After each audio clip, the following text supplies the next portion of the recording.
next guest has more facets to his personality than most people realize. Alec Baldwin is a scholar of classical music, a political activist, a writer, an actor in everything from 30 Rock to Shakespeare, host of the Oscars, and star of that iconic film that can be seen almost any time on TV, The Hunt for Red October. I got to admit, Alec, you as Jack Ryan, the coolest CIA agent in history, is still what's emblazoned in my mind. It is a great pleasure to have you here. Thank you. My pleasure. Thanks for having me. You are, as I said, a powerful progressive voice. Big supporter of Obama when he was running. When I look at the Obama administration, lots of good things have happened, but Wall Street has been bailed out, which is a continuation of Bush policies. We are still mired in Afghanistan, a continuation of Bush policies, and we have extended the tax cuts for the rich, which is a continuation of Bush policy. So the three fundamental legs of the stool continue. Where is the upside for the middle class that desperately wants better jobs? Its income has been stagnating, and I think that is the politics that you emerge from, saying, wait a minute, where is that middle class voice and what's happened to it?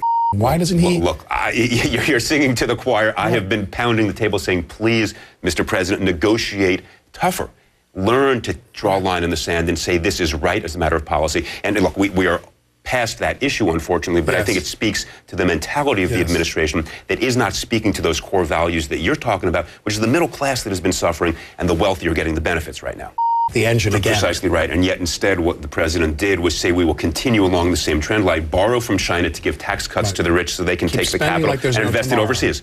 And it simply doesn't make sense. Now, I want to now bring this back to President Obama, who appears to be continuing this ill-fated strategy in Afghanistan. How do you square this? And does it leave you with an empty feeling in your stomach at this point? Geithner should have been fired.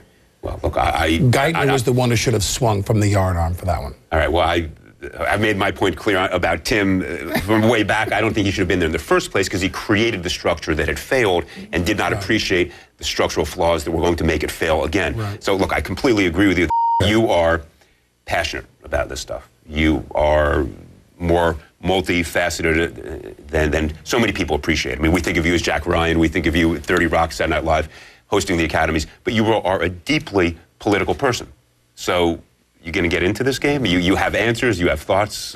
What do you run for and when? Well, I've had people approach me about... I've never heard you stammer before. But I've had people approach me about running for jobs. There we go, good. I was going to have to ask a follow-up, but you're going to give me the answer. But however... Everybody knows you're a spectacular actor, right? You've won all the awards. How do they know you're not just acting when you say all that? Do you bleed these emotions enough to persuade people? I think in a way, let me tell you something. Having been in politics, the public will sense that slightest bit of uncertainty or hesitation. I'm so engaged in these other things. All right, so I finally got the answer of what you're running for. What am I?